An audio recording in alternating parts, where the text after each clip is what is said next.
with LinkedIn, and there we are. We're going. Zach, thanks for joining me. Happy Wednesday. Happy Wednesday. Good. So this is not a podcast. I'm Leslie Wootton, joined with my good friend Zach Shor on this late Wednesday in April. You getting some rain today? Yeah, a little drizzle. Yeah. Nothing crazy yet, but we'll see. But I appreciate you having me as a not guest on your Not a Podcast. There's just so many of them, and I've participated in them as much as anybody can or should, and all the always just make podcast to make podcast memes. I'm definitely there. So I was like, okay, let's do something different, and this was as different as I was venturing out to do, is just say that's not a podcast. So yeah, I will claim that as far as conspiracy will let me go. I like it. Yeah. Thanks for jumping in. Excited to talk about what you've got going on, to hear more about Goodsurf. I appreciate being, a little fly on the wall here and there, keeping up with what's going on. I know that you've got some recent refreshes in the space, as well as some new leadership additions. So happy to jump right in. Tell me a little bit about where you are and where Goodsurf is. Yeah, well, I guess to kick it off, I'll start with what Goodsurf is, because I'm not sure, and it's not the easiest thing in the world to fully understand. But Goodsurf Beach Club, which was part of the rebrand that we did over the winter. It's a vacation you can Uber to, right? Okay. So it's a facility. We were located just east of downtown Dallas, and we've got something called a City Wave, which is a deep water stationary surf wave. Real water, real board, real fins. You're actually surfing, but it's the easiest and safest way to surf on the planet. We've got that. We've got great outdoor space with a phenomenal, what we call our yard with yard games and bucket pong and all sorts of fun stuff. We have 4 pickleball courts that are lit, so you can play well into the night. And then a beautiful restaurant and bar called Quality Hang, which was curated by a local Dallas restaurateur named Nick Bonavides, who did Town Hearth, Neighborhood Services, Montlake Cut, some of Dallas's best. So food's great, drinks are cold. One of our mottos is everything's better by the water. So the whole facility is designed around the wave, built for the spectator, because it's a blast to watch good surfers, bad surfers, everything in between. Sure. And we do believe that burger tastes better when you're by the water. That beer is colder. You are funnier. You're better at flirting. Everything's better by the water. I having been there, I agree with all that. I don't know that I'm funnier, just where my level of funny already is. That would be hard to do, but I could see where that would work for most. So no, it's fantastic. The food's great. The atmosphere is incredible. There is. Let's see. Just in talking to you while we were there, you mentioned somebody asked about these walls and that nobody can see in, and your response to that was so good about why isn't this open up so that people can see what's happening in here? Yeah, our goal was to, when you walk through the front entrance, we want you to be transported, right? We didn't want you to think, other than seeing the skyline in the background, which is pretty sweet. It makes for some beautiful sunset and sunrise pictures, but we didn't want you to think you were in Dallas anymore. We wanted you to escape for a couple hours to Tulum or Costa Rica or wherever, in your mind, wherever you wanted to be, that is, insert beach destination here. Right. And I think you'll see that, with, how we've designed the facility, with the menu, with the experience. We've got a great outdoor, I don't want to call it a tiki bar because we don't serve a lot of tiki drinks, but it is a really cool outdoor, palapas roofed bar that you can saddle up to the same way you would do in, Destin or Daytona Beach or, anywhere that you would go. Or South Dallas, if that's where. Exactly. That's exactly right. East Dallas. Why not that? At some point that becomes the destination that you don't have to imagine. And I get find the nostalgia of that vacation that you went on. That's where I feel like, but at some point you go often enough that, nope, that's where I'm going. Goodsurf is where I'm going. And maybe there's somebody out there now or in the future that's going to go to their all-inclusive Jamaican resort and sit out there and be like, you know what, this reminds me of Goodsurf. Yeah, that's the goal. That'd be really cool, you know. But it's a hard needle to thread to provide that experience, but also not turn into a themed restaurant, if that makes sense. Sure, right? absolutely, and that's a big thing that I'd want to talk about as well. So, selfish plug. Paul and I just had our book printed and going, so we've got Stove to Strategy coming. It's pre-order ready, and it's all about taking that vision that you have, what you're looking at, this great recipe that you've got on the stove, or a good idea about, I want something in Dallas that, you know, kind of feels like a mini vacation within the city. And then in the book, we talk about how to take that into a strategy. And sometimes that, you know, that vision is exciting and you're ready for it, and you're sitting around and that's a old recipe from your grandmother with her handwriting on it, or it's, you know, drinks at a bar with friends, and you've got this vision, and then the reality starts kicking in, and then you start talking about, oh, there's taxes, oh, I've got to hire people, oh, there's permitting. I want to hear a little bit about the vision at the beginning, and where it was, and how you're keeping that alive, because I think that's one of the great things that you do, and great entrepreneurs do, is keep that vision alive even when life kind of starts to cloud your vision. Yeah, I think that, like, you know, the good news is our whole team had a lot of experience, has a lot of experience in this world. So we weren't, the stuff that we were surprised at it was all like concept level stuff, right? Like, I wasn't surprised that permitting in the city of Dallas took a little longer than we would have thought, Sure. or that, you know, building the facility cost more than we would have thought, you know, little things like that. Like, a lot of that you can budget for just because of experience. But I think what was really interesting is we did come in with a vision, right? We came in with this vision of being a, you know, spectator walk in. You know, the wave was a thing, the pickleball was a thing, but people were going to come to just eat and drink and hang out and, you know, again, be transported, right? Right. And we did what every entrepreneur has to do, which is you build the thing and then you listen to your guests, right? You listen to that feedback, and the stuff that we really thought people would care about, they didn't care about. The people we didn't think people would care about, they cared a lot about. And, you know, kind of like your grandma's recipe, right? You love your grandma's recipe because there's nostalgia, right? You grew up eating it. Obviously, she's the best cook you've ever met. You know, Clearly. you know, right? But it's hard to separate reality from that nostalgia, which is a really powerful emotion. And you realize that, like, actually, now that I'm replicating this 100 times in a kitchen, it's not that good, right? Absolutely. And that pinch of salt turns into an actual measurable Yeah. thing. You can't just, Right. you know, eyeball it. It's like, no, I need exactly this much. That's exactly right. Yeah. And so I feel like a lot of this industry is just balancing that powerful nostalgia, making it, you know, feeling like you are a local, organic, homegrown business, but with that consistency and high level of service that doesn't necessarily come from local organic businesses, right? Where the owner might be serving and behind the cash register and, you know, cooking on the line, you know, which I did all that last year. It's not what I should have been doing. But it's you got to balance that with that replicable, you know, the replicable high quality offerings that you need to survive. I love that you said not what I should have been doing, because a lot of these conversations with entrepreneurs or, you know, leaders talk about, well, I'm the one who's going to get in there and get shoulder to shoulder with them, and I'm not scared to do the dishes. And I know you're not. Clearly, you have, and I think we all have. I think you saying that's not where I should have been is a huge takeaway for entrepreneurs and leaders that we need to consider is, where am I? Am I the one behind the register? Is this the best use of what I'm trying to do? Who should be here? How do we strategize?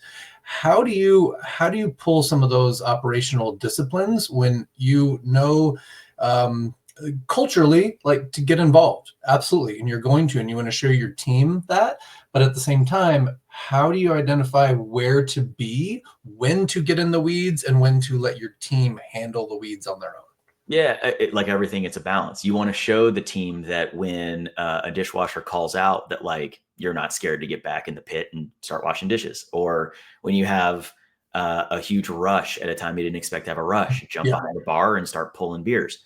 Yeah. But at the same time, if that's all you're doing, you're not going to do what you need to do, which is, again, as that founder, leader, C-suite, whatever, which is leading the like high level strategic direction of the business. And I think that's what suffered for us last year, and thank goodness I have great partners that were helping to push that strategic vision, because I was on site making manager schedules and, doing things that I shouldn't have been doing. One, because I'm not that qualified to do them, right? Like I haven't worked in a kitchen for years, like our line cooks have and our sous chef has. Yeah. I haven't managed the floor of a restaurant like our great front house managers have. But when your leader is doing that stuff, it's the opportunity cost of the other things that they should have been doing. And that's where you learn to balance showing your team that you're willing to get dirty with them, right?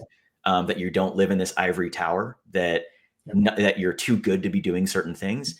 But at the same time, your time is too valuable to be doing certain things. And so once you've built that culture, I think you do have to take a step back, and every once in a while you got to jump back in and you got to jump back in. But it still feels good to jump in, but yeah, it feels, there's no better feeling. And that's the challenge, is like jumping behind the bar, knowing you're having a direct impact to the business that day in that moment with that guest, is probably the best feeling in the world. That's why we're all in this industry, right? But it's not always the best thing you can do for the business as a whole, even though it feels good. It's like that quick hit, that quick serotonin hit, Absolutely. You see the results. It's, mowing your lawn or whatever it might be. I can see where it was and where I took it to. And I think as leaders, one thing that, it's that constant argument. If it's a line item, it's impossible to work through. But if we have a discussion about it, that yes, jump in when you need to, but there is a level of, no, I need my team to work through this on their own. They need to grow. And I think that there's a level of trust that's built, not when you let them fail, but when you let them struggle, when you let them push, when you're like, you guys got this. Like, there's some confidence in here. You're going to struggle on a Friday night.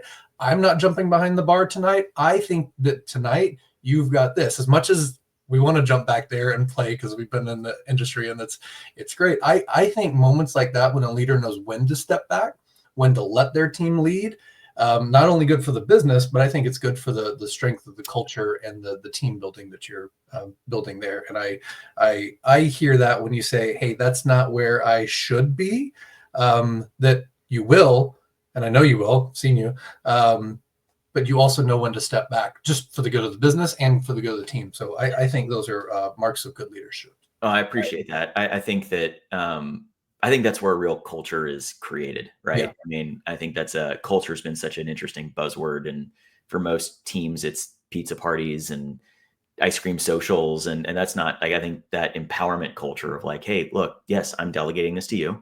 I may have done it last year, not doing it anymore. Go and do it. If you fail, call me. If you succeed, call me. Either way, let's talk about it and let's learn from it. And that's how your team's going to grow. That's how you're going to grow as a business. One person can't do everything. Absolutely. And your high performers, they love that. Absolutely. And in that world of, well, how do I find my high performers, or how do I empower them? I'm like, you let them go. But then you also check in with them. It's that, come back to me and tell me what's going on, or let me go talk to you. And then your low performers, those, and I feel it's a very small percentage of employees in the world that are trying not to. I think it's an extremely low percentage. But those who are lower performers, who shouldn't be there, they're not going to take that initiative. They're going to show you that, hey, this isn't for me. I'm not the one who's going to go out and grab the bull by the horns. And okay, cool, fine. Yeah. I will leave that to the high performers because you're involved, because you see it, because you have them reporting back to you. And it's not a annual performance review. It's an everyday performance review, because you've got that communication, you've got that conversation going. And I think you're exactly right. That's how you build culture, is the leadership engagement in the right ways at the right times. And engagement does not always mean doing. Sometimes it means allowing them to do. Most of the time, it means allowing, right, and embracing. I do, yeah. And that's I think one of the most cliche things, and you read it in every freaking leadership self-help book, but allowing folks to embrace failure and allowing them to fail and not be, there are leaders that rule by fear, right? Sure. And when you rule by fear, failure means I might lose my job, and that's not a healthy environment to be in. But acknowledging failures, learning, growing, moving past them, and giving people the freedom to fail. Because if you don't, I don't know, if you're never failing, that means you're never growing. If you're only succeeding, you're never really growing your bubble. You're never pushing anyway. I know it's all cliche, but it's very, very real. Yeah, it sounds cliche in this conversation, but you've lived it. I've seen it. Like we know how this pans out. Let's talk about some of the things that are panning out now that aren't just with the team and the leadership, with where we are business wise, economy wise. What was your vision before, as far as your growth plan? If you're willing or able to share, what was your growth plan, and how is that altered? How are you keeping the vision alive through the changes in trajectory? Yeah, I think that I think we're in a macroeconomic environment right now that makes growth really challenging. Interest rates are high, construction costs are high. Consumer confidence and consumer spending are all lower than they were. And I think that, the bright side is this industry has always been pretty resilient in I don't want to call it a bear economy, but in macroeconomic environments with a little, with less confidence, with less consumer spending, I think people still want to be around other people. They still want to be social. And, they might dial back the $10,000 Disney trip, but Sure. they're still going to probably go out to dinner, for some people once a month, for some people 3 times a year, for some people once a week. Those once a week diners, maybe we're doing it 3 times a week before. Right. But I think that this whole industry has shown that resilience. So I'm not really necessarily worried about the business from a macro environment perspective, but growth is really challenging, right? Do I want to go and put a lot of money into, a second unit this year? Probably not. We are exploring how to grow in capital light ways, that might include licensing, franchising, now that we have a proof of concept and we have all the learnings that we've had from the first unit.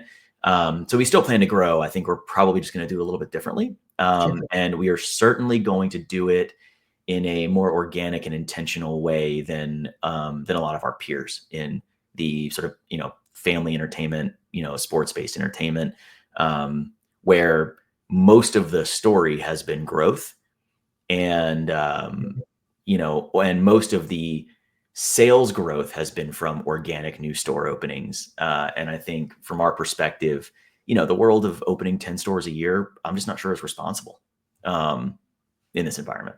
So we've got some other ways we're thinking about. For sure. I think tough environments like this that are unexpected but expected, you can't plan for exactly what the environment will be, but that, hey, this pathway is not always going to be as clear as we want it to be. But not knowing some of the intangibles, we've got to work this path and get there when we see what's changing. And I think these tough environments are forcing better leadership habits. We talk about that a lot with the integration of AI and technology, that's not changing the ultimate goal, but it is changing how we're getting to that goal. And it's forcing some people to pivot in different ways. Yep. And so it's a matter of, what do you do in this environment? And I think that's a really smart way to look at it. Is we historians or economists are going to look back and be able to tell us where the bull market were or where the bear economy was. And even if it feels like that here, it may not feel like that in Las Vegas or New York, so I think that's a good way to go about it, is not trying to define exactly what you think the economy is, but here's what we're going to do about what is in front of us. And everybody's interactions with the economy are different, right? Like if you don't hold any public stocks, you're not going to feel when the stock market's down. When the S&P 500 is down 10%, you're not going to feel it, right? Mm-hmm. Unfortunately, a lot of the economic indicators are tied to the stock market. Unfortunately or fortunately, right? Like there's real reason for that. Yeah. But there is a consumer that still makes an okay living and enough to, to go out and do things that they're not checking NASDAQ every day. They see their groceries going up. Okay, that's a sign. They see the burger at their local restaurant going up. That's a sign. Sure. But I think that, it's going to be a little bit of a different story for everybody. You can't just paint it in one color. I absolutely agree. And I think that's why these conversations are so important in looking at your business and not necessarily considering, oh, well, this is my business and I'm going to match it just like this one was. The variables are too many. Yeah. What kind of advice would you give to somebody who was strongly considering launching a new concept today? I would say do it with only the resources you absolutely need. Don't go and overhire because of where you think you're going to be. I would say hire for where you are. And I would say build for where you are. At the risk of sounding really pedantic, if you want to do a $25 million, 40,000 square foot ground up for your first unit and you want to open it in the next 12 months, I would tell you don't. Sure. I would tell you to wait. Right? Because you're going to put yourself in, a weird debt position, a weird ground lease position, or there's just, again, the environment just isn't right for that right now. So if you can find a way to grow in a capital light way, I would do it. If you can hire people that, are nimble, athletic, and I don't mean physically, but who can do more than one thing at a time and fill more than one role. Find as many of those people as you can and hang on to them for dear life. Because hiring one person for one job, that early in a venture is, it's just not a good use of resources. So. And there's people that want that one job that, oh, I'm really good at this, and they are really good at this, at an environment where that is what you as the entrepreneur or leader needs. And the startup, the build of it, no, you need somebody who's agile, who's athletic, like you said, who can work in different spaces and work well in those spaces. And that is not only something that they can do, but they enjoy doing.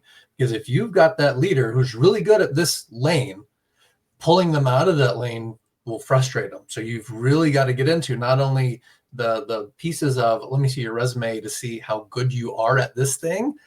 How good are you? How mentally prepared are you to flex and be able to work through some things? Yeah, and with less resources than you're used to having. Absolutely. Right? And I think that's the other key is, we like to hire from other successful companies. Well, those companies have bigger budgets than you will. They have, they might have a full team, whereas they might have to be a lone wolf with you while doing more. And so, the whole doing more with less might as well be tattooed on every entrepreneur's forehead. That's just what you have to do. Absolutely. And the learning and development space, you go in somewhere like, how big is the team that we're talking about? Oh, you would be the team. Okay. So you need me to be the subject matter expert. You need me to identify your standards. You need me to document your standards. You need me to design the books, create the implementation. That's a challenge. Well, especially as, when you hire people who are later in their career, who are really good and have a good track record, at some point you transition from doing to managing. Yeah. Which is a really natural career progression. And, at first you need doers, and then you need to transition to people who can manage the people who are doing. And, that tension is at the core of every startup, because you need the right name and the right bio in your deck to go raise money, people who have experience. But I'll use myself as an example in a negative way. I haven't built a PowerPoint presentation in 10 years, right? And I'm not good at them anymore. I used to be great at them. Now PowerPoint is totally different. And now there's a bunch of there's Canva and other, stuff that people use. And so when it comes to that, I'm not a doer for that anymore. I can manage someone else who's doing it. But if you're going to hire me and expect me to be the PowerPoint whiz, or, I used to, underwrite and make P&Ls and do a lot of Excel work. I don't do that stuff anymore, right? I can manage someone who's doing it. But if you hire me and say, okay, put together this P&L, I can do it. But what takes me 6 hours would take someone who does it every day an hour. And so that's that kind of a core of, there's a tension there at every startup that at least I've been in and have to deal with every day. Absolutely right. There's things that I've done, and I feel that I've done well, and I know for a fact there are 3 people at the top of my phone list that can do that better. I'm like, you should pay them to do that because you're going to get such a better result. Yep. But then that goes into, well, I'm not ready to build a team. So it's like, okay, we got to talk about where we are and what we're doing and how we pull in these resources. What is our bar? Where are we set now to get there? So setting up those milestones for the bigger goal, I think, are so important that it's not just, oh, we need this. We need to talk about what level is that PowerPoint going to look like? Who are we presenting to, and is that okay? And I think Don't be it's afraid to outsource. Sorry to interrupt you. Like, I think I'm on a delay. But like, don't be afraid to outsource. If you need a PowerPoint deck, like, don't hire people for projects, hire people for jobs. So if you need a project done, go hire someone to pay someone for 10 hours of their time, you know? Or get a project manager and put them in charge of that so that they bring all those resources today. Yeah, if you can afford to have a full-time project manager, absolutely. Also, that, of course, yeah. So let's talk about where you are still building. I know that you're still moving forward, maybe not with the same pace or the same path directly as you were before. What's next? Where's Goodsurf going? Where are you going? What can we expect from Zach Shor in the coming month and macro economy? Yeah, I mean, just helping Goodsurf get to where it needs to go. I think that we still have a lot of work to do in the venue, getting that venue stabilized and getting the right processes, procedures, which we've had a great start on and are making great progress on. The outdoor entertainment space is interesting because Dallas, a lot of people who don't live here will tell you, oh, I bet Dallas has great weather. It's like, actually, our summer is like a Chicago winter, right? And so it is a little bit of a seasonal in terms of extremes. I was like, I saw it on your face, and I'm like, yeah, obviously, when it's 110 degrees outside, like, unless your patios are covered and misted, and they've brought in one of those temporary ACs, like, people are generally sitting inside because it's hot. So there is a seasonality to it. That being said, spring, summer, fall, because falls tend to be pretty mild here. That's our peak season. So, we'll be stabilizing the business, helping to build a growth model that looks a little different than maybe the one we were thinking about last year. And just staying plugged in the industry, right? I mean, this industry has a lot of new players, a lot of existing players creating new things, and just seeing how we can help and learn from them. And I love that perspective. And to be fair, I don't think that's unique. A lot of people are like, oh, well, 2025. I'm like, okay, well, 2024, well, 2023, like we can talk about how each and every year, each and every season that we go into, we've got a plan for that, whether it's entrepreneurial, operational, whatever it might be. So it's good to hear somebody who's grounded with the vision where you want to go, and also, head on a swivel that is, geared toward what you're trying to get to. So, you can have lofty goals. I think you just have to be realistic about how you're going to get there. And opening up another Goodsurf this year isn't realistic. And even if we could do it, I don't think we should. Now in 2026 might be a different story. 2027 might be a different story. So we're keeping things warm. We're continuing to, to be ready to grow if the environment is right. But we have to look at ourselves in the mirror and go, we don't want expensive debt on an expensive lease or an expensive, land purchase with even more expensive debt. Like, there's just, it doesn't leave you a lot of space to weather the storm if things don't go perfectly. Let's talk about this year and the one location. What can people expect? How do they get there? What should they be looking for? How do they connect? When should they go? And should they still go if they don't surf? Surprise, the answer is yes. Yeah, I mean, unsurprisingly, the answer is absolutely yes. I think the obvious thing is, if you've ever wanted to try surfing or interested in the surf, culture or subculture, absolutely come. Surfing on a city wave, like I said, it is the easiest and safest way to surf. No sharks, no reefs, but also no paddling, no pop up, right? you start on the wave in a standing position with your feet on the board on the water. And when you fall, you're only falling into 3.5 feet of water, so it doesn't hurt, but it's not deep enough that it really matters. So you can just stand up. And it's a blast. It's great exercise. I love telling people last year I was surfing every day during the summer and lost 20 pounds. It's better than a Peloton for me. I have a 3-month-old now, so I don't surf every day anymore, but I aspire to get back to that, to that regular surfing schedule. But we are, we're at 317 South 2nd Avenue.